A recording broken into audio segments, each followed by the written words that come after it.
5, 4, 3, 2, 1. You are now listening to On the Space. Ready? Oh! That's how we're gonna start it. Exactly, right? Yeah. Red Bull. Not a sponsor. Whoa! Nice, man. That was good. We didn't even... Dang, that was good. Mm-hmm. Alright, dang, what can we talk about? So, The Simpsons are gonna be at E3 for some reason. Alright. Hopefully to announce a Road Rage 2. That'd be pretty awesome. Oh, dang.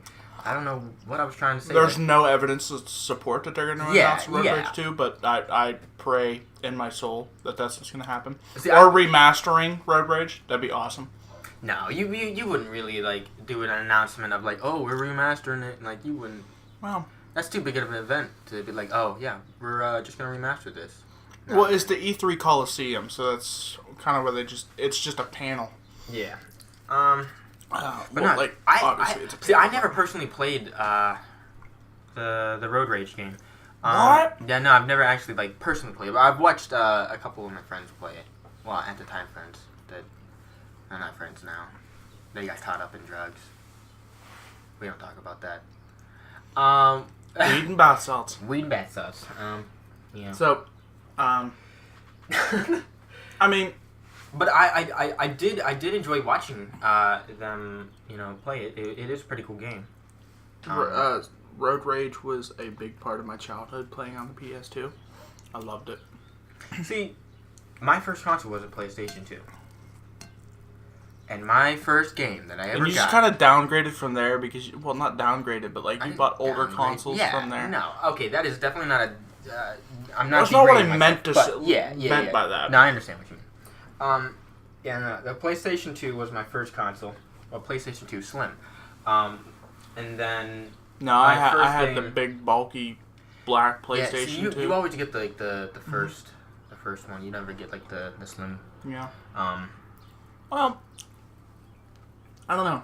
I liked the regular PS2 better than the Slim. Yeah, I don't know what it was. My PlayStation. I mean, I have the original PlayStation 2, the big bulky one. The only console that I got that wasn't the original, just regular base console, I think was the Xbox 360. I got the Slim. But yeah, my first game for the PlayStation 2 was Winnie the Pooh. Winnie the Pooh something. Oh my god. Yeah, and that game scared the shit out of me, man, because the Huffalumps or whatever. The Huffalumps, yeah. They would just, and they start chasing you if you don't know what anxiety is, play that game and you sure as hell will know what it is then. That game, I feel like it's why I have so much trauma. Watch it be a PlayStation exclusive. I'll cry. If it is Road Rage 2. Speaking of PlayStation VR, they got a Doctor Who game. Are you serious? Yeah, it's called Doctor Who Edge of Time, I think. Oh my god. And there's Weeping Angels and Daleks. That might be something I'd be willing to buy PS4 for. Hold on, let me look at this. So I just saw an ad for a trailer for it. Hold on, let me look it up because... Wait, is it not out yet? Or is it coming out? I think it's coming out. It could be. Doctor Who Edge... It's Edge of Time.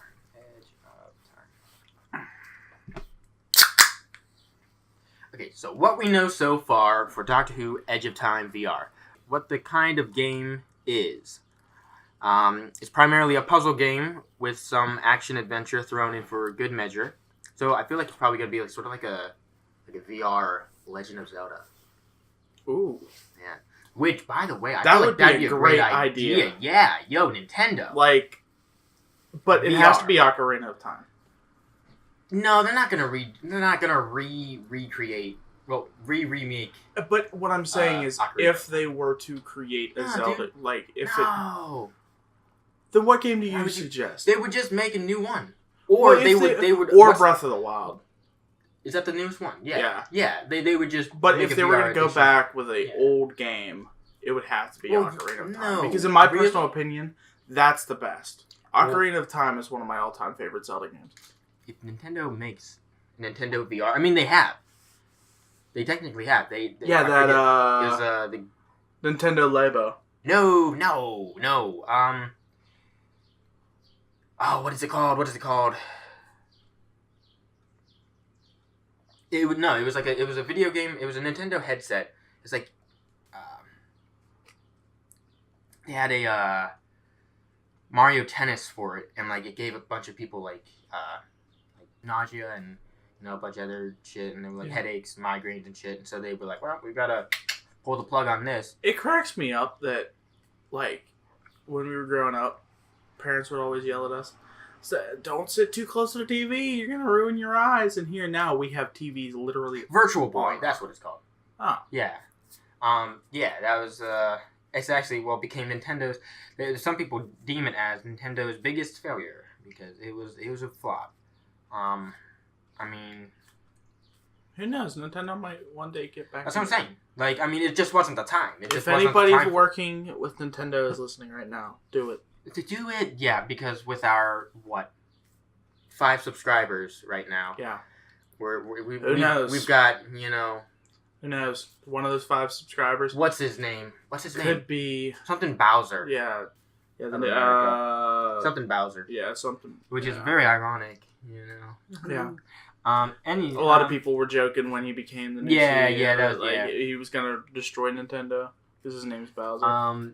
But for the Doctor Who game, so adventure, puzzles. What do we got?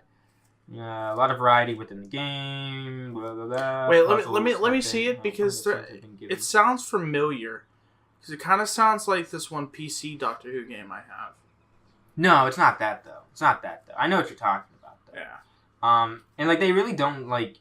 It literally just starts off with you see it panning up on a Dalek, and then it changes the scene over to a weeping angel, and it does freezes, and then it goes Yeah. The plot of the game. Aliens, that's all they know so far. Some unknown enemy has created something called the reality virus, and that virus threatens to destroy the entire universe. You take on the role of the Doctor's companion. And you both must race to defeat them before they can reach the end game. So you are the companion in that situation. I actually kind of like that. Yeah, because Is it? I like that. Is it the current Doctor or is it? I don't know. I'd imagine. It would make sense. Yeah. If it was Jodie Whittaker's Doctor. Wonder if they can get Jodie Whittaker to voice it. And is it a... Oh, I imagine. Oh, yeah. Definitely. Is it an official game? They say it is. Not only is it officially made for the BBC, but the game has been written by actual Doctor Who scriptwriters. This makes it as authentic as anything can be and means the developers had access to all the sounds and visual assets from the TV show when it designed the game.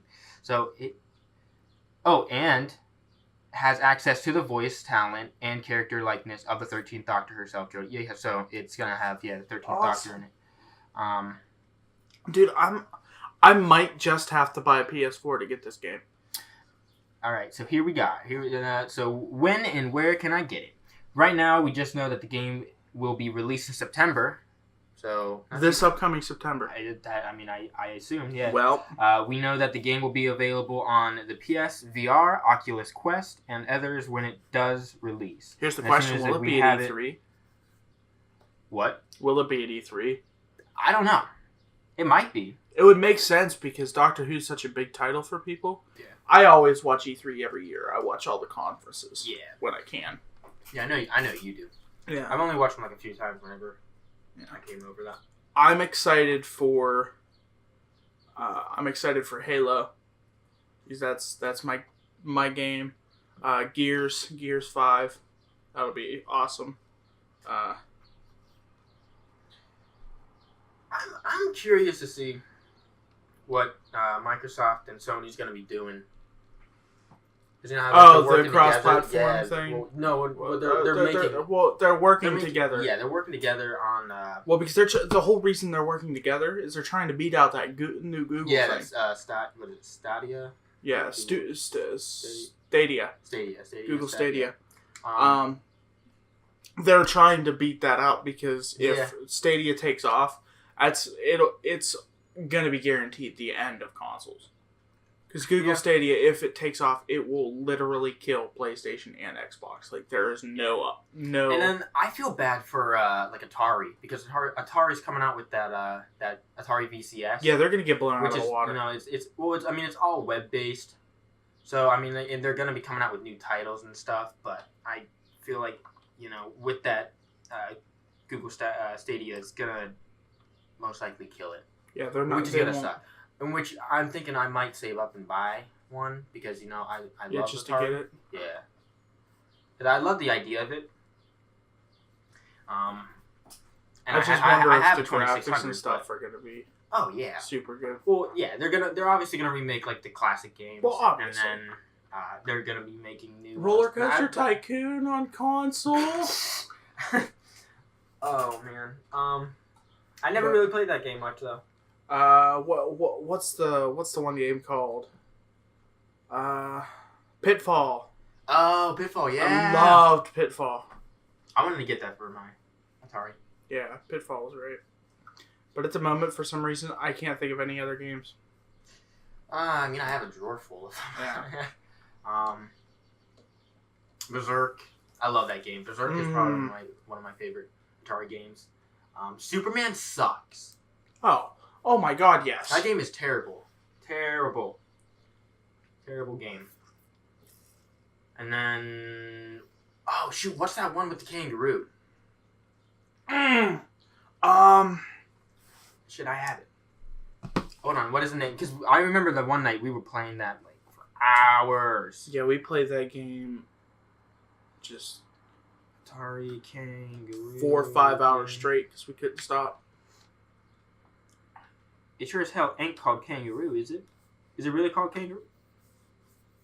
Holy shit, it is. Alright, so it's just called Kangaroo. Huh. It is. Wow. That was actually quite anticlimactic. Yeah. I said that very strangely. Anticlimactic. Speaking of kangaroos, we could talk about animals. There's been a lot of animal attacks recently this past day. Yeah. Some guy in Hawaii was attacked by a shark. That's that sucks. Yeah. Hold on. Jaws. Wait. No. He was killed. He was killed by yeah. Oh. Dang. He was 65 years old. He lived a great life. I mean, he went out in a bang.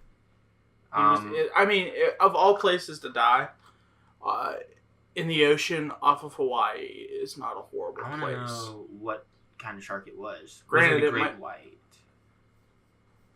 What was it? They probably won't know what. What should be a mako? A megalodon just, working. I said a mako! Oh, I thought you said a mega. A mako! I was like, what? Not a megalodon. The story would be everywhere if it was a megalodon. Yeah. They're real, by the way. They're real, by the way. I'm telling you now. Steven. Okay, so they think it was a tiger shark. Huh. That doesn't happen very often. You don't hear about tiger sharks attacking people. Well, not only that, just shark attacks in general. Like, they're not... Like, that's like a very major misconception. Ooh, sharks. He might have been surfing or something like that, and the shark might have mistaken him for a seal or something. Yeah, that's... It's possible. I mean, it's possible, yeah. Like, look at this old man. He looks like a seal. Ah. Numb. And then in Florida... Some dude was attacked by an alligator. No, a woman. A woman was attacked by an alligator, which, I mean... Did she survive? Florida's crazy. Yeah, no, she survived. I mean, it just says that she suffers significant bite injuries from an alligator, yeah. Alligators are scary. That's what I'm saying. Alligators were They crazy. are dinosaurs. Crazy. They are Dude, dinosaurs that walk the earth. I watched, was it an alligator? Or is it... I was watching Big Cats, a documentary by BBC, and there is jaguars. They fucking hunt. I think it's crocodiles. Are you serious? Yeah, like small ones. But they just, watch them, just pounce and attack these things and just kill them. I'm like, holy shit. Like, cats are crazy. Like, this documentary is, like, pretty cool. Like, I've only watched the first episode. And I plan on watching the rest of it by the end of this week.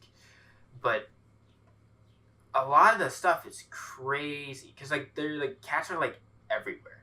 Except for, like, in the ocean, obviously. But I mean that's what they gotta do. They gotta evolve and get into the sea, and then they'll be everywhere, and they will take over this goddamn world. But like, be like ancient Egyptian days. We'll worship cats. Yeah, man. I mean they're crazy. Like lions, obviously, the biggest cat. And what's cool about it is like they're like the. I think it said like they're the only social cat, like so like they form packs. Well, prides, which is what they're called. Yeah, packs. They hunt like giraffes and shit, and like there's one scene where like this one just like lunges up at the neck and just like like it like grabs it and just like tears the down its throat, and it's just like dang, because like it's insane. It is insane. And then, like, the world's smallest cat is a rusty spotted cat. All right, and I'm going to show you a picture of this thing because, like, it is the most adorable thing you will ever find. Like, it is, oh, dude. And, like, they live in, I think, what is it, South India? But these things are, like, no bigger than, like, the size of a kitten. Look at that. And that thing's like fully grown. I can't. Dude, like, it's too cute. That's what I'm saying. Wait, hold on. Look at that. Look at that. I've seen cuter things, but nah, man. Dude, you gotta watch the video. Like, there's like a 1.5-minute long video. Literally just look up Rusty Spotted Cat, and it's like a snippet from the documentary itself. And like that's what hooked me right away. I was like, this thing is adorable. And it's like a little mini killer, man. Little mini killer. And then I ended up watching a whole hour-long documentary at like 2 o'clock in the morning. Learned about, what is it? Lions, tigers. Well, not so much tigers. They didn't talk about too much about tigers in the first one. But they talked about snow leopards. Snow leopards are awesome. Dude, they're like one of the loneliest cats. And it's actually quite sad.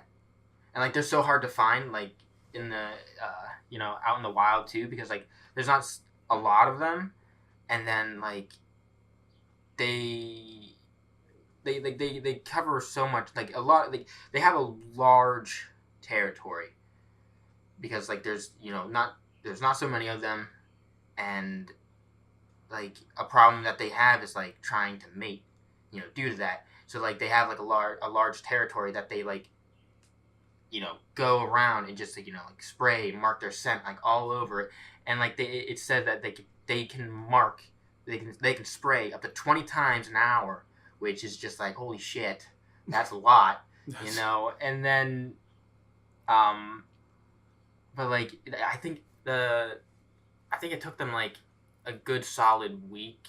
They were like up in the mountains, like looking for one, and they finally found one, and like it's just like for like most of the time, like, it was just, like, laying down, just being, like, it honestly acts like a normal cat. Yeah. But what I found, like, super cool was, like, I think it was the lions. No, cheetahs. They were talking about cheetahs.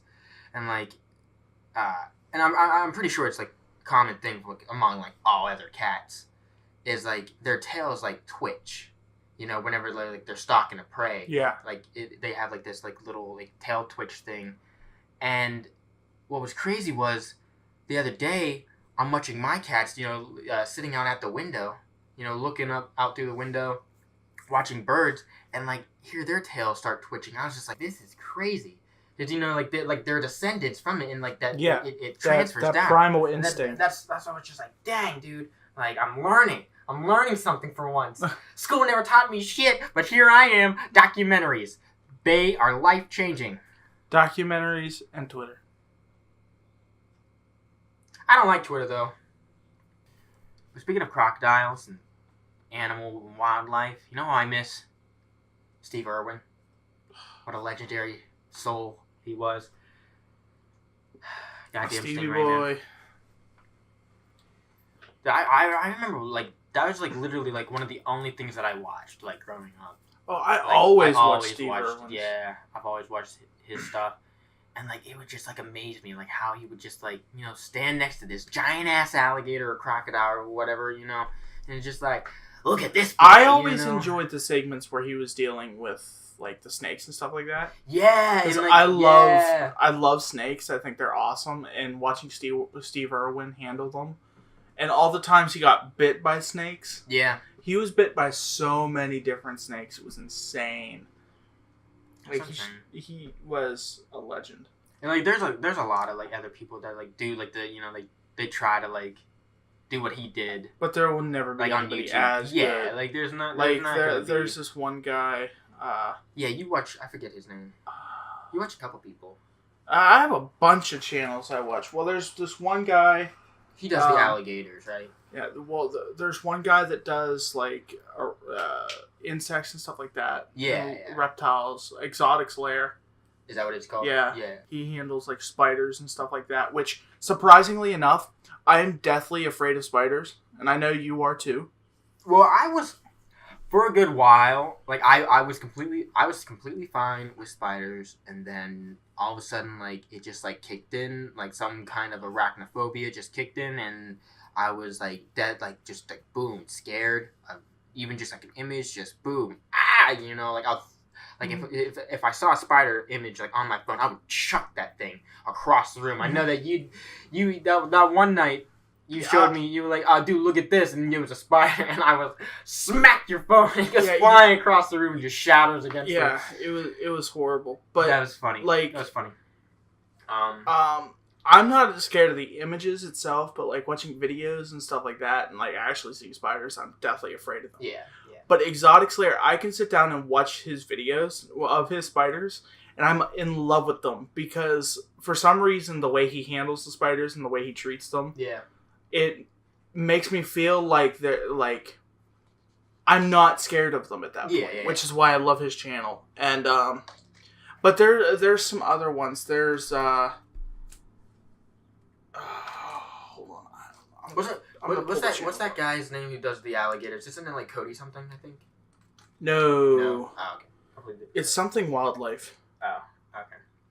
But yeah, no, but then, yeah, like, now I'm not as afraid of spiders as I used to be, you know, but I think what really helped was that Lucas the Spider thing. Oh, yeah. Yeah. Like, I watched, like, I mean, like, I was, like, ooh, like, hesitant, and, you know, like, iffy at it, like, at first, but after a while, you know, like, I watched, like, a couple of those, and, like, it honestly helped. I honestly think it helped. The channel's name is Chandler's Wildlife. Oh, Chandler's. Okay. He deals with snakes. Yeah. And I came across him, and I was like, yo, he's a snake guy. Let me watch his videos.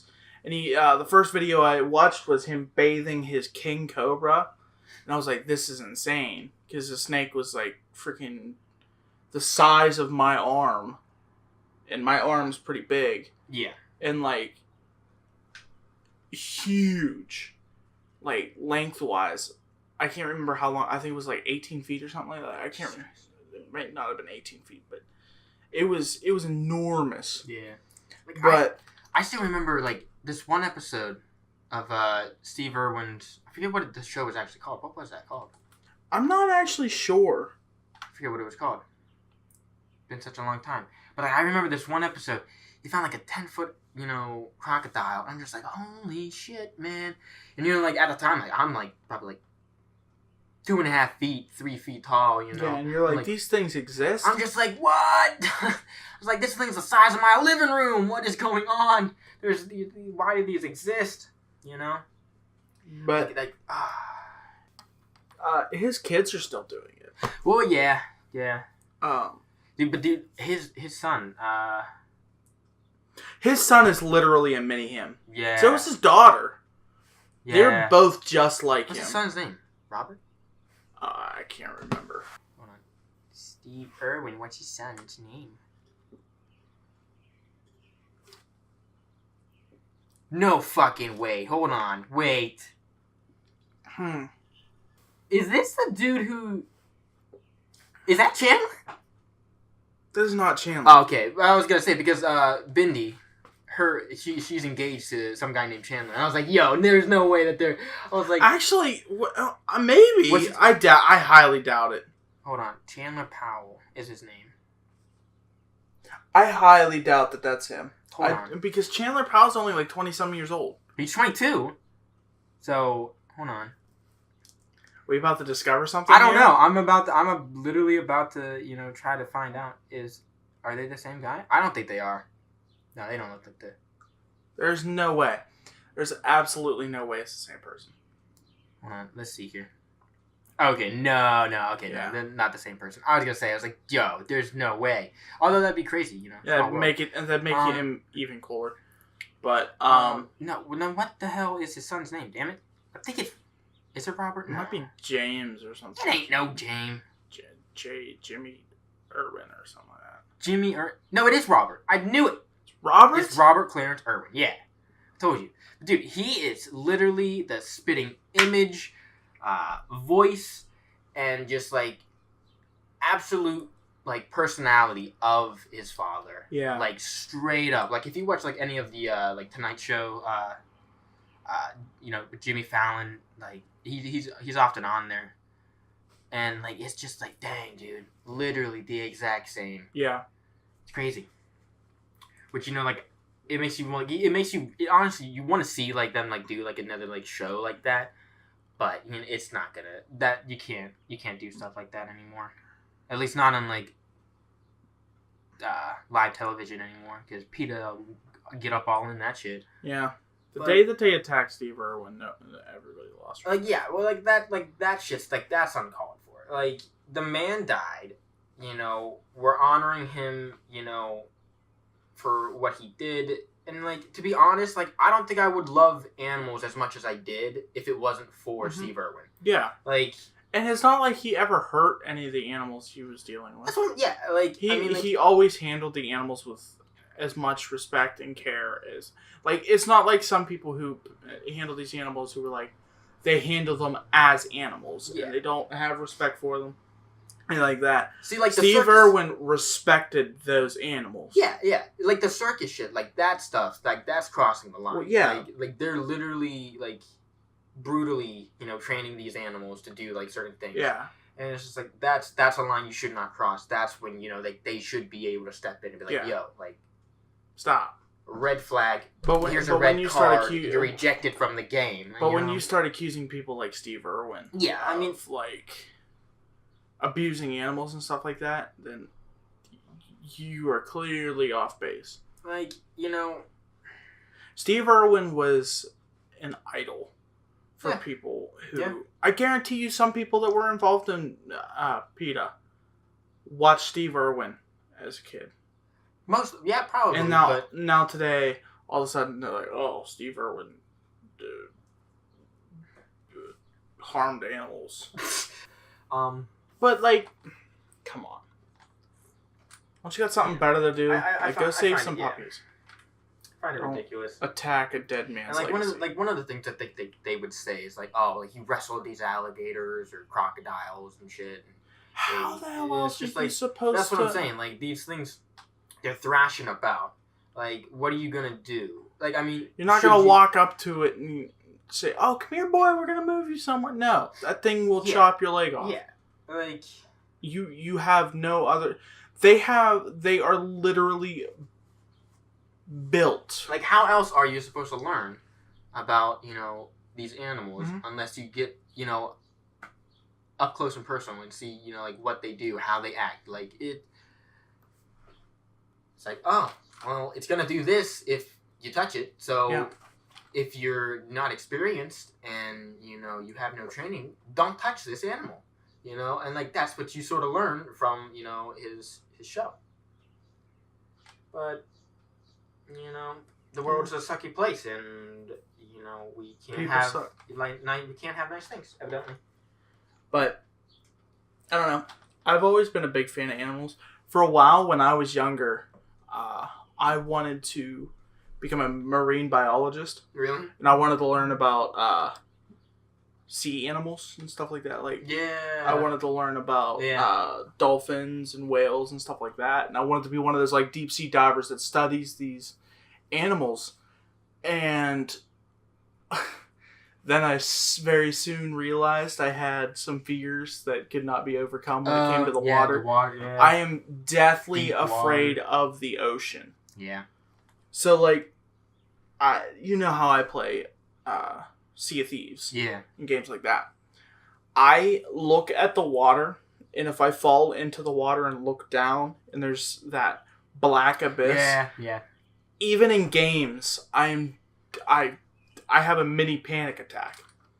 So imagine me in real life if I were to, like, even look down at the ocean. That's why I will never go on a boat. I will never go on a ship. Yeah, no, I honestly don't think I would ever If go I on a boat. looked at the water, I would either, one, have a probably have a heart attack.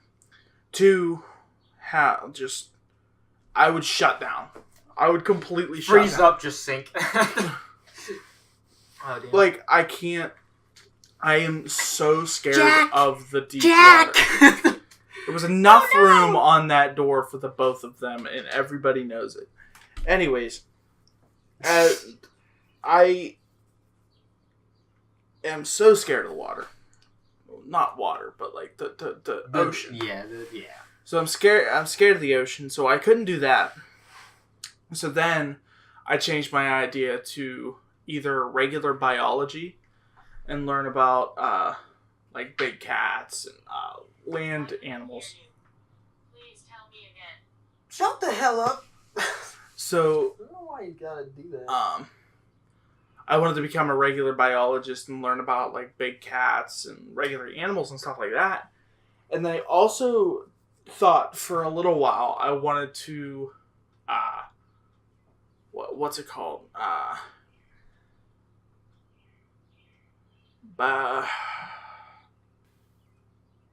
See, I thought about Microbiology or something like that. Like learn about bacteria and all that stuff. Yeah. And I dabbled in that until about 9th grade-ish. Yeah. And then I realized, like, I don't want to do this. I want to follow art. And I decided I'm going to become a video game designer. You say dabbled like you actually like were like looking in test tubes and shit. Like no, like I like you did wanted to do as much yeah. science stuff as I did. Yeah. I was always watching videos about science. I was learning about animals as much as I could, documentary stuff like that. Yeah. And in science class, I would always ask extra questions and stuff like that, especially in biology in 9th grade, which was one of the first class I took, first science class. So I always asked extra questions because I was super interested in it and I wanted to learn more and more and more about it. And then I realized, like, yeah, maybe I could do this, but this just isn't for me, kind of thing. Yeah. So then I decided I'm gonna that's follow my bigger passion, which was art, Yeah. and become a video game designer. and that's how I sort of felt about like forensic science. Forensic science. Like I did, we took the criminology class, and you know like learning about like forensics and shit. It was just like, dude, like it's so cool, you know, like figuring out like, oh, how like this person died, and you know like, oh, what time they died, and like all like these things, and like I was just like, dude, like that's so fascinating. And then like also the nerd in me, you know, watching The Flash, I'm like, dude, like I have a much better chance of becoming The Flash if I become a forensic scientist. Like this is just skyrockets. All right, the probability is there now.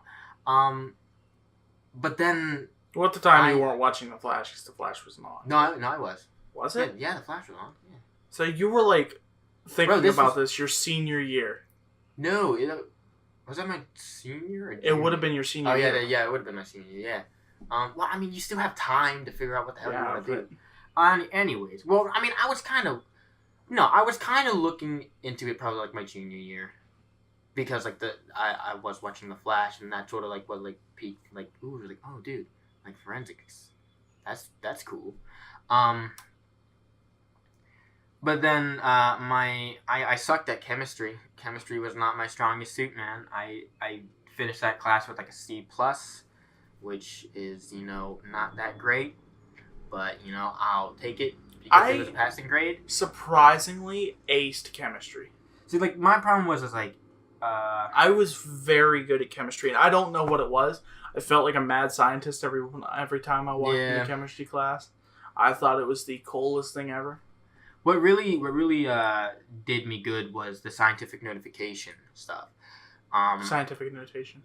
Yeah, scientific notation. It's what really put the nail. Well, it's almost what like really put the nail through the coffin there, because chemistry was a lot of math, and I was very, very good at math. Yeah.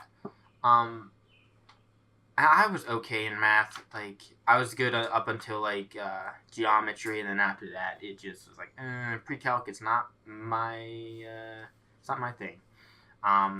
But, yeah, no, the scientific notation, I didn't pick up on it right away, and then I eventually I did pick up on it, but, like, by the time I did, it was kind of too late. Like, because, like, we started that, like, about, like, halfway throughout the year, and then like I finally figured it out, like before like the last quarter of the year, and then it was just like, damn. So I mean, I was able to get my grade up, to that C plus, but I was like, because I was near close to failing that course. Not gonna lie, I was like, oh damn it. But I was determined because I just I was all about A's and B's. Mm-hmm. And then as I furthered my education, I was like, C's aren't that bad. C's are not that bad. But I'm glad that I never went below that. Like I have a limit. I remember I took astronomy because it became available. Yeah, no, I took that too. Yeah. I was like, you know what? This could be something I could do. I could totally be an astronomer. It sounds like something. I know a lot about space. Turns out I didn't know a lot about space. Yeah, I think there was so much to it. Like I think I finished with a low B in that one. Like I think it was the tests portion, because the tests were always so difficult. Yeah, but because we had the same teacher. Yeah. Well, the tests always consisted of it was specific, like it was vocab that you learned throughout the class, and I was always bad with vocab, and so like every time we had these tests, I was getting vocab words mixed up, and I'm very bad at tests. I'm very bad at tests, but I'm sitting there, I'm getting vocab words mixed up, and this and that and that and this, but in class I kept up with every other student. I was okay. I was answering questions left and right. Like, what's this big gas cloud in the sky or in space? It's a nebula. It's a nebula, and it was rough. Yeah. So tests were always the worst for me, but I can ace a math test because it doesn't feel like a test. It's just sit down, do these problems, you're good. I loved math at one point. I was like, dude, like the oh shit, what's that called? Ah, damn, I forget what it's called. PEMDAS? No. Where you do foil? What's that called? Shit. Damn. I can't remember what that's called, but I loved doing foil, man. Oh, that was like so satisfying. Like finding X like out of that shit. Like, oh man. I was always very good at word problems. I hated word problems, man. Get that shit out of here. I loved word problems. It always felt like a riddle, almost. to me. What are you with the Like ruler? I looked at it. Riddle me this, Batman. Shut up. I always looked at them like a riddle, though. Like, I don't know what it was. It's just I picked up on them. My problem was in math. The only problem I had was I wouldn't write my work down. Because I would do a problem in my head, write the answer down, and then I'd get yelled at because I didn't show my work. Yeah, no, go drill. But I'd get the answers right though. Yeah. Like I would get the answer right, but I'd get yelled at because I didn't show my work, and I'm like, but what's the problem here? I still got the answer right. Like, you still got to show your work because what if you were wrong? Well, these are hypotheticals here. Nah, come on. I feel like the biggest reason why they started doing that is because like, oh, well, we're technologically advancing here, so we got to make sure that these kids aren't cheating. But in class, though, really, and that was their way, yeah. Like, if I'm in, be surprised. So like in college, it's like the teachers like don't notice that you cheat. Like they just like oblivious to it. So you're saying you cheat? No, I mean I don't. But like I see people, in my class like they're cheating. Like literally it's just like. I'll tell you what, I see Sir, how do you not see this? I've seen some clever ways of cheating. I remember for a while, my one teacher, I'm pretty sure it was a history teacher, banned water bottles in our class because kids would take plastic water bottles, take the label off, and write every answer they knew on the inside of the water bottle label, and then close it, and then you can look through you would drink just enough so it looks like you were actually drinking it. But when you looked in it, you could see through the water and the answers. Mm-hmm. It's so clever, but at the same time, like, got in trouble for it. Because my history teacher, he was very smart. He picked up on that like that. Yeah. It was like one test that they got away with it. The next test, somebody tried it again, and he saw it, and he was like, "Nope, done, over, no more water. You were not allowed any water bottles unless if they were those metal water bottles." Mm-hmm. Or like actual plastic, but with no wrap or anything like that. Yeah. And even if you did, he looked at the water bottles and make sure there was nothing on them, stuff like that. And I've seen on Instagram the Band-Aid trick. You have a Band-Aid, you take the Band-Aid off, and it's got the answers on the inside of the Band-Aid. Really? Yeah. I've seen that. That's new. I've never seen that one. The trickiest one though I've ever seen, and I still to this day think about this man. He was very, very intelligent, and he was struggling in one class. I think it was actually astronomy, and he had a white pair of glasses, but they were super thick glasses. Yeah. On the inside of his glasses, not the inside, like the actual, like the part of the glasses that face him, was a little just thick enough for you to write on them, and he wrote the answers on the inside of his glasses, and then he would go home and he would clean his glasses. How the hell? I still to this day think about it. What the hell is he writing with? I don't know. I'm pretty sure it was like maybe Sharpie or something like that. Bro, there's no way you're writing on the. No. What do you mean? Oh, like on the plastic part. Yeah. So he would take his glasses off and look at them, and then he would act like he's cleaning his glasses. And as he's cleaning his glasses, he's looking at the answers on his glasses. Dang, dude, and then put the glasses back on, and he'd go back to working on the test. I was so shook because the only reason I caught him is because I sat right next to him. How on earth? Dang, dude, you gotta write like microscopic. Oh my god, it was the most impressive thing I've ever seen. I feel like he had to have put just as much time as to, towards, probably using like a magnifying glass and like a microscopic, Mm-hmm. 0.01, marker writing shit down on his glasses. I feel like he could have used that time to actually study. Well, most of our tests in that class were all multiple choice. So if he had somebody that had the class the day before, Yeah. he would get the answers, Oh. and then he'd write them like that, Yeah. and then do that. At least that's what I think he was doing. I mean, he could have very well been writing like vocab or something like that he. Bro, he had to have had thick. Oh my god, they mine. were probably the thickness of the side of maybe okay. thicker than the side of my phone. Yeah, because like mine's because thick. he was blind, he was Okay. blind as a bat, and the side of these glasses were huge. Yeah. But like, he never got caught. He did it almost every test that he had. Dude. Damn, that's genius. Actually, that's really, really genius. Like, You just gotta so be careful. smart. You just gotta be careful because like you don't want it to like brush up against your skin, or like your Yeah. skin oils would like rub it off easily. Damn. Well, his glasses were kind of like how yours are. They don't touch the sides of your Yeah, face. or like none of them do. Yeah. None of them do. But like even like, he'd do exactly what you were doing. He'd take his glasses off, look at them. Then as he's looking at them, he'd take his shirt, he'd clean them a little bit, or act like he's cleaning them, and then he'd always kind of like smirk to himself when he was doing it, and then put them back on and go because he knew he was slick. damn. But it's impressive. I still think about it to this day. Shit, man.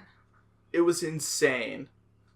I mean, like, that Band-Aid thing's pretty crazy, but, like, that's kind of weird. Like, Glasses. let me just, lift this Band-Aid up and put it back. That's... But, like, I've seen some impressive things. I think I only tried cheating, like, one time. Like, really, really tried to cheat. And it was like, what grade was that? First grade. And I never did it again. Because I got caught. I was a bad liar. I was like, shit. She was like, Tyler, are you cheating? I was like, I did it. I'm sorry. I don't even think I lied. I was just like, I'm a horrible person. I don't deserve. Fail me. And I know I cheated at least once. And I still don't know how I didn't get caught because it was in middle school. Yeah. In one of the science classes. And we were taking a test. And you know how in science class you have those big black desks where you have a couple of people sitting at each desk. Yeah. Well, so you'd have people sitting next to you. Well, the teacher didn't do the folder thing, nothing like that. He just gave you your test and you went. Yeah. Oh, did they not do like the space you out? No. Because the class was so full. But she didn't hand out folders or anything like that. You know how you put the folders up and you block it. Yeah. Well, so it was the most blatant cheating I have ever seen. I was literally, I'd look at the test. If I knew the answer, I'd write it down, obviously. But then if I didn't know the answer, I would literally just peek my head over as blatantly obvious. Completely turn your head. Just completely turn my head, Oh. look at their paper, see the answer, and like, oh! And then go and do the. I don't know how I didn't get caught. You know, I think you know what teacher I'm talking about. She beat the one kid with the handbag. Okay. But I know who you're talking about now. But she beat the one kid with the handbag. They were doing some kind of thing. I don't remember what it was, but it was supposed to be the kid came up. He was supposed to act like he was stealing the handbag, like trying to mug her, and he grabbed the handbag. And she ripped it out of his hand and beat him with it. Like, she go, boom, boom. So I was like, what is happening? Why is this allowed? She pretty sure she got fired. I saw her. I mean, this is a little while ago, but it was like years after I had her for one of my classes. Completely different. Looks completely different. Like I hardly recognized her. The only way I recognized her was because of her laugh. She had that nasally, like she inhaled and nasally laugh. It was weird. And I was like, what the hell? But yeah, I still to this day don't know how she didn't catch me cheating. But I've cheated. Bro, she did not care about the students. I know. She did. But that's why. I did get caught cheating once. What class? Psychology. Okay. Yeah. I sucked at that class. Yeah. I was so bad. Yo, But, I love that class. That was a good class. the only thing I remember about that class is like all the Freudian terms. The only Like thing I Freudian slips. Yeah, the and, Freudian slips. No, the only thing basically just Sigmund Freud and how he was a crazy motherfucker who did a lot of cocaine. As our teacher would say, he was a wild boy. He was a wild boy. He was a wild Dude, boy. This teacher is still to this day is the coolest person I've ever met. I honestly would say he would give Kevin Hart a run for his money. Is what I. Oh my! We called Like, him the PG version, the PG Kevin Hart. Yeah. He was hilarious. I got caught cheating in his class once because I was borderline, like I was almost at a D, and if I had failed this test, I was going to be in D range. Like I was gonna have a D in the class. And I was like, I can't. My parents are gonna kill me for one, and I might fail the school year. So your solution is I'm gonna cheat. Yeah, that's pretty much. I was like, there was a super smart kid in my class. You know who I'm talking about, Carl. Oh yeah. He sat like right next to me, and so. Oh dang! I mean, if you're gonna cheat off anybody, cheat off of him. Yeah. Dude, like. Goddamn. I think he's going to Yale or something like that, or he's going to a super smart school. The worst part about this is the fact that my mom listens to our podcast, and she's gonna find out that I cheated in class. Hey, Mom, are you proud of me? But I got caught cheating in the class, and what was nice is he didn't report me or anything like that. He's like, hey. Look, I know you're desperate. You need this grade. What I'm going to do is I'm going to bring you in for lunch and learn, and you're going to retake the test. And that's all that happened. I retook the test, and I actually wound up doing very well on the test, surprisingly. Like, I'm pretty sure I got a B or something like that, so it kept me at C range. Yeah. So I wound up passing the class, passed the year. We were Gucci. Don't say that. Shut up. Anyway. All right. Well, it's been a real deal. Thanks for listening. If you enjoyed, please leave a like, comment, and subscribe. And we'll see you in the next one. On Space. Now I can finally take a shit. I've had a shit brewing inside me for like the past hour.